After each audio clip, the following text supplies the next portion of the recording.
मैं हूं आपके साथ शैलेंद्र पांडे।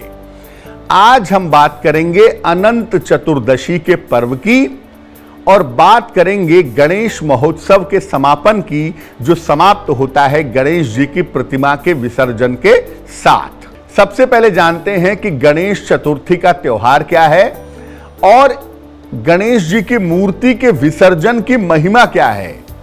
देखिए, भाद्रपद शुक्ल पक्ष की चतुर्थी तिथि से चतुर्दशी तिथि तक भगवान गणेश की उपासना के लिए गणेश महोत्सव का, गणेश चतुर्थी का पर्व मनाते हैं।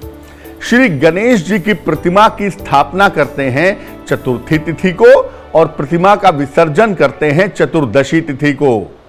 कुल मिलाकर ये 9 दिन गणेश नवरात्रि कहे जाते हैं। माना जाता है कि गणेश जी की प्रतिमा का विसर्जन करने से भगवान पुनः कैलाश पर्वत पर पहुंच जाते हैं। स्थापना से ज्यादा विसर्जन की महिमा होती है और इस दिन अनंत शुभ फल प्राप्त किए जा सकते हैं। अतः इस दिन को अनंत चतुर्दशी भी कहते हैं। कुछ विशेष उपाय करके इस दिन जीवन की मुश्किल से मुश्किल समस्याओं से छुटकारा पाया जा सकता है। इस बार अनंत चतुर्दशी का और गणेश मूर्ति विसर्जन का जो अवसर है, जो पर्व है, वो 1 सितंबर को आ रहा है। अब जानते हैं कि गणेश जी की मूर्ति का विसर्जन करेंगे कैसे, उसका तरीका क्या होगा। अनंत चतुर्दशी के दिन प्रातः काल से उपवास रखें या केवल जल और फल ग्रहण करें। घर में जो प्रतिमा स्थापित की है इसका विधिवत पूजन करें। पूजन में नारियल, शमी के पत्ते और दूब जरूर अर्पित करें। इसके बाद गणेश जी की प्रतिमा को विसर्जन के लिए ले जाएं। अगर प्रतिमा छोटी है तो गोद में रख के ले जाएं या सर पे रख के ले जाएं। अगर बड़ी है तो कई लोगों की सहायता से ले जाएं। प्रतिमा को ले जाते समय भगवान गणेश के सामने जो अक्षत रखा हुआ था पूजा के दौरान, उसको पूरे घर में बिखेर दें। चमड़े का बेल्ट, घड़ी या पर्स अपने पास में न रखें। नंगे पैर ही मूर्ति का वहन करें, मूर्ति को ले जाएं और नंगे पैर ही जाकर के विसर्जन करें। प्लास्टिक की मूर्ति या प्लास्टिक का चित्र न तो स्थापित करें और न विसर्जन करें। मिट्टी की प्रतिमा सर्वश्रेष्ठ मानी जाती है।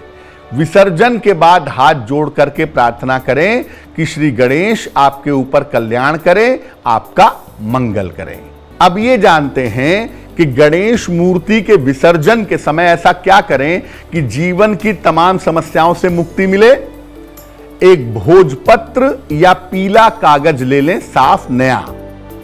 अष्टगंध की स्याही ले लें या एक नई लाल कलम ले लें जो लाल रंग की चलती हो।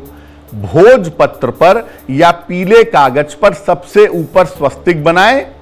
उसके बाद स्वस्तिक के नीचे लिखें ओम गं गणपतये नमः। उसके बाद एक एक करके अपनी सारी समस्याएं उस ओम गं गणपतये नमः के नीचे लिख डालें। जो लिखेंगे उसमें काट पीट नहीं करेंगे, काटेंगे नहीं अक्षरों को, और कागज के पीछे कुछ मत लिखिए। समस्याओं के अंत में अपना नाम लिखिए और फिर लिखिए ओम गं गणपतये नमः। उसके बाद सबसे अंत में स्वस्तिक बनाइए। कागज को मोड़ करके मौली से, कलावे से या रक्षा सूत्र से बांध लेंगे और इसके बाद भगवान गणेश को समर्पित कर देंगे। इस मोड़े हुए कागज को भी गणेश जी की मूर्ति के साथ जल में विसर्जित कर दें, जल में प्रवाहित कर दें, तो आपको समस्त समस्याओं से मुक्ति मिलेगी। अब जानते हैं कि गणेश जी की मूर्ति के विसर्जन के अलावा इस चतुर्दशी तिथि का क्या महत्व है। देखिए, चतुर्दशी तिथि को मोक्ष की प्राप्ति करने के लिए भगवान विष्णु की पूजा भी की जाती है और इसके लिए अनंत चतुर्दशी का व्रत रखा जाता है। बंधन का प्रतीक सूत्र, हाथ में एक पीले रंग का सूत्र बांधा जाता है और जब व्रत समाप्त करते हैं तो इसको खोल दिया जाता है। इस व्रत में नमक का सेवन नहीं करते। शाम के समय भगवान विष्णु की पूजा के बाद इसका पारायण करते हैं और पारायण में मीठी चीजें जैसे सिवई या खीर खाते हैं।